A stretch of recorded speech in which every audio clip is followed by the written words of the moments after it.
Direction finale. Ok. Salut les amis, j'espère que vous allez bien. Certainement vous vous êtes régalés comme moi parce que la soirée est juste waouh. Ok.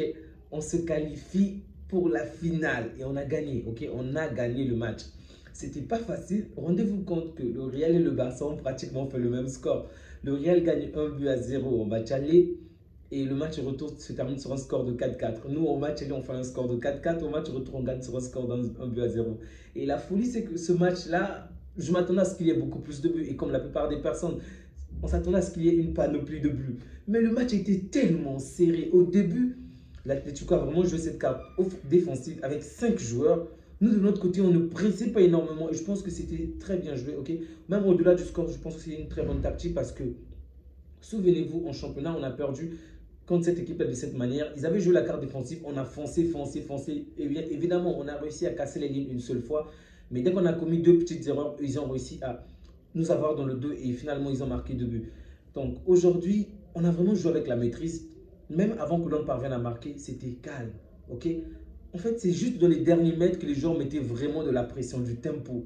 Mais que dire les amis, que dire de Yamal? Oh, ce petit est brillant, il est vraiment brillant. Et j'espère que la petite blessure qu'il a eue n'est pas grave.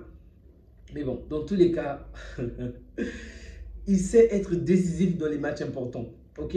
Donc, Rafinha qui fait la passe à Yamal, Yamal qui fait finalement la passe à Torres et Torres qui marque. Je ne m'attendais pas à ce qu'il soit titularisé aujourd'hui, ok. Mais Flick a eu l'intelligence de le mettre et bravo à Torres. Je ne sais pas quoi dire de Torres parce que depuis un moment, c'est peut-être le meilleur remplaçant de toute l'Europe. Vraiment, depuis un moment, je ne sais pas si en Europe, il y a un remplaçant qui est aussi pertinent que Torres en ce moment. Bon, c'est vrai, aujourd'hui, il a été titularisé, mais est-ce qu'il y en a? Dites-moi, si vous en connaissez, n'hésitez surtout pas à en citer un dans les commentaires. Parce que pour l'instant, je n'en trouve pas. Je n'en trouve pas. Les amis, c'était chaud. Vraiment, jusqu'à la fin, je craignais qu'il y ait une remontada de la part de l'Atlético, du moins. Que l'Atlético marque, ok.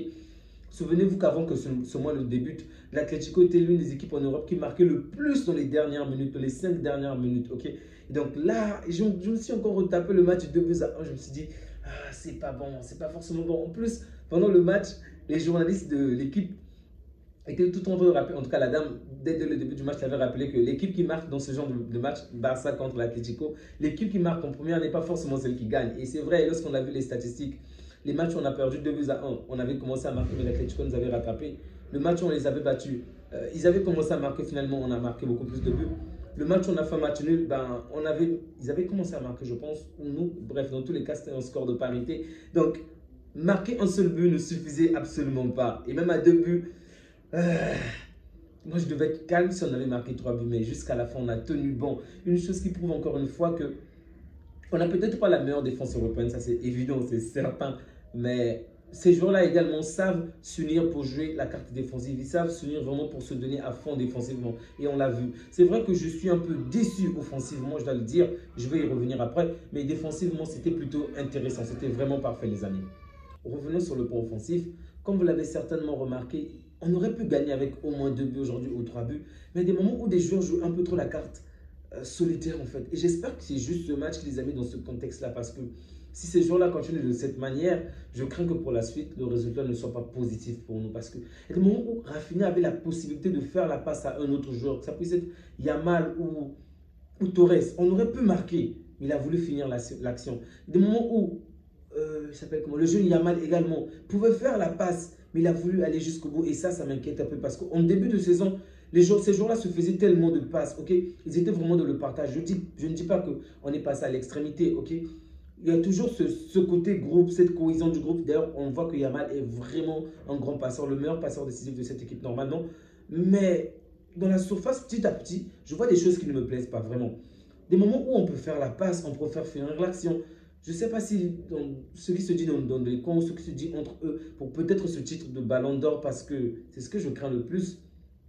Lorsque vous avez des joueurs qui prétendent tous à ce titre-là, ben, tous vont vouloir obtenir le titre, peut-être pas Pedri, mais bon, tous veulent avoir peut-être la gloire sur eux. Et ça m'inquiète en fait. Parce que dans les dernières lignes, s'il faut faire la passe, il est préférable de faire la passe plutôt que de vouloir marquer et ne pas réussir à marquer. Combien de fois Rafinha a raté aujourd'hui? 2 ou 3 fois. ça aurait pu nous coûter le match. Imaginez-vous que l'Atlético avait marqué en retour. Ça aurait pu être difficile.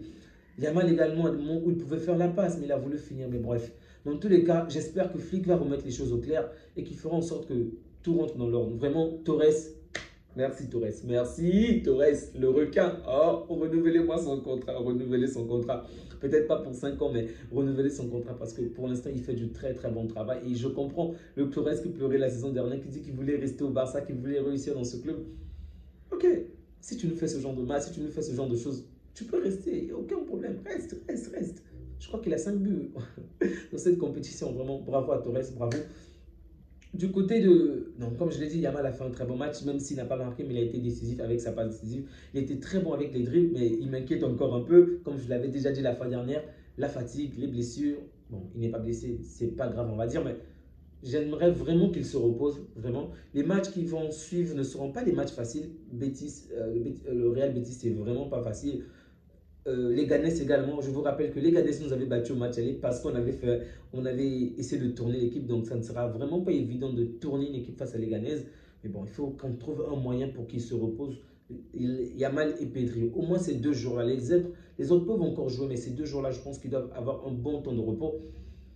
De l'autre côté, qui encore? Rafinha s'est déjà reposé. Les autres, je pense que ça va un tout petit peu. Lopez n'a pas été bon offensivement, mais défensivement, je l'ai trouvé intéressant. Il a énormément participé sur la... Je sais pas, je pense que c'est peut-être Flick qui les a demandés ainsi, parce que si vous remarquez, Lopez a l'habitude de dépasser même le 9, d'aller vraiment de l'avant. Et aujourd'hui, il a fait quoi? Une fois ou 2 fois. Et c'était pas vraiment avec de la pression. C'est vrai qu'il faut tenir compte de la ligne défensive également, la ligne défensive adverse.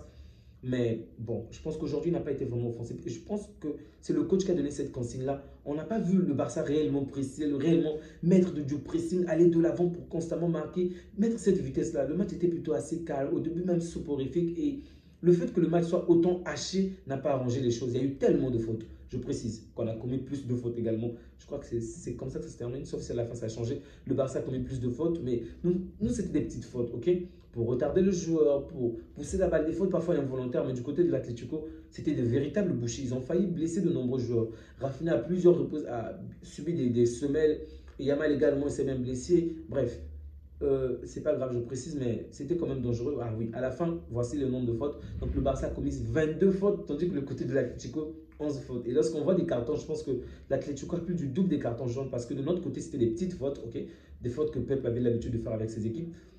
Tandis que de leur côté, c'était vraiment des fautes sévères qui méritaient même pas, peut-être pour certains, des cartons rouges.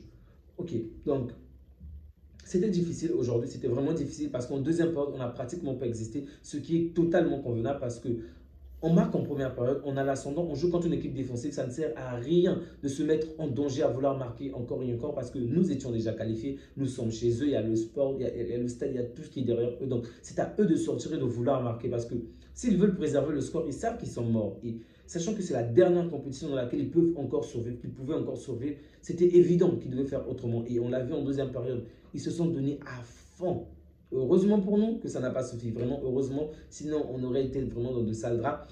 Mais bon, on a tenu bon. C'était pas facile, mais on a tenu bon. Et c'est ce que je veux retenir. Le match n'est peut-être pas le meilleur match du Barça ou de la plupart des joueurs, mais wow, gagner 1 but à 0 dans ce stade, pardon, avec ce contexte, c'est à féliciter. Pour moi, c'est à féliciter. Au milieu du terrain, De Jong et Pedri ont été bons, sincèrement. Que dire de De Jong? Bon, c'est mon joueur, vous savez, je ne peux même pas être impartial lorsque je parle de De Jong. Il est trop fort, il est trop bon, bien évidemment. Très bon match de De Jong. Pedri, il a fait du Pedri. C'est pas nécessaire de parler de Pedri parce que Pedri, dans une autre dimension, il voit les choses en 7D. En fait, il voit les choses autrement. Il a une vision trop globale pour la plupart des joueurs. Il est trop fort. Donc, Pedri est très fort. Baldé n'a pas été très bon, surtout en première période, mais en deuxième période, je pense qu'il a quand même essayé de se rattraper. En toute sincérité, on a certes eu la domination en première période, mais en deuxième période, on nous a vraiment marché dessus. Et le fait qu'on puisse tenir bon aussi longtemps, moi, c'est déjà à féliciter. Et on n'a peut-être pas été, c'était peut-être pas le meilleur visage du Barça aujourd'hui, mais ce match était vraiment important et le gagner, c'est ça le plus important à retenir. Donc le 26, on va affronter le Real en finale. Oh, j'ai hâte qu'on les chicote. J'ai hâte qu'on les chicote. Un petit 3 buts à 0 là au calme. S'ils font la bouche avec les médias par-ci par-là, on augmente à 5. Martinez qui, une fois encore, nous sort un très bon match de Martinez. Kourbassi également, mais comme je l'ai dit, il faut que pas mal de personnes se reposent. Koundé, oh, Koundé. J'avais l'impression que dès qu'il lance, dès qu'il devait avoir une balle en l'air, tout était dirigé vers Koundé. Koundé était partout. Tête par-ci, tête par-là, repousse par-ci, repousse par-là, relance. Bravo à Koundé, ok. C'est peut-être pas ton meilleur match offensivement parlant, mais tu étais vraiment là dans les phases importantes défensives et c'était très bon.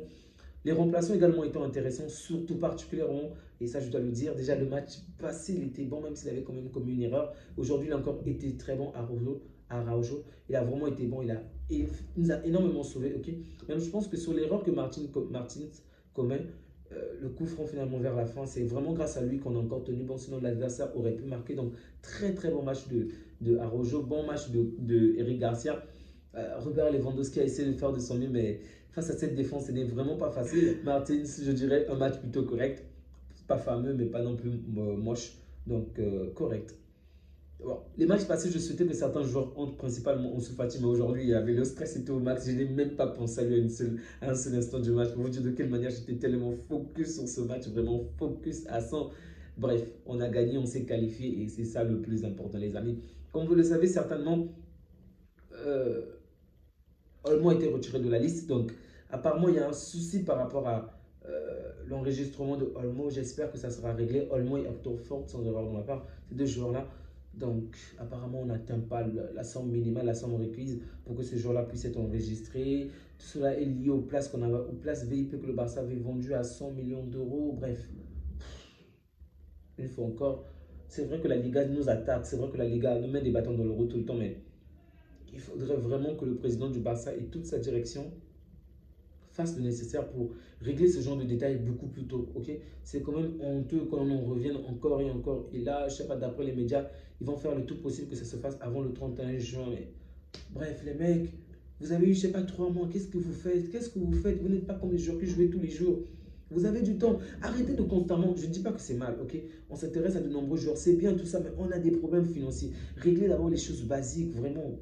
Ça ne sert à rien de s'intéresser à Y, à Zeta ou je ne sais pas qui, alors qu'on n'a même pas encore réglé le problème avec nos joueurs. C'est honteux pour nous. C'est vrai qu'il y a des tas de choses à dire sur la Liga, ok, mais on ne peut pas changer leur manière de voir le Barça, surtout lorsque tu sais qu'à la tête, c'est Tebas qui est là et il veut vraiment nous faire couler. Tu ne peux rien changer sur ça, mais tu as la possibilité de faire en sorte que certains dossiers puissent être réglés à temps, en fait. Pourquoi prendre plusieurs sociétés pour faire des analyses, ensuite s'en débarrasser? Les mecs, trouvez un moyen d'écho, trouvez un moyen pour régler ce genre de choses le plus rapidement possible. Parce que c'est honteux, ça gâche l'image du club, vraiment. Les amis, on va s'arrêter là pour la soirée, ok? Elle est déjà assez longue. Donc je ne peux que vous souhaiter le meilleur. Vraiment, dormez bien, paisiblement. La nuit est douce, la nuit est bonne. Grâce à cette victoire, même si vous êtes un supporter de Madrid, soyez fiers d'avoir vu ce Barça se donner à fond. Soyez heureux de voir ce Barça être prêt à vous chicoter en finale. Non, sincèrement, soyez prêts les amis, soyez prêts parce que le 26, on n'aura pitié de personne. Même les arbitres, on va les dribbler. S'ils blaguent, on va les chicoter eux également. Sincèrement, parce que on ne peut plus. C'est vrai, je tenais à préciser que pour moi, aujourd'hui, l'arbitrage a été correct. Il n'y a pas eu de soucis, que ce soit en notre faveur, tout comme en faveur de l'Atlético. Ça, c'est une très bonne chose à signaler. Si je le dis, c'est parce qu'on a souvent l'habitude de les taper dessus lorsqu'ils font mal, mais lorsqu'ils font bien également, il faut tenir à le dire. Donc, bravo aux arbitres aujourd'hui, c'était au top. Les amis, prenez soin de vous ainsi que des vôtres et que Dieu vous garde. Ciao.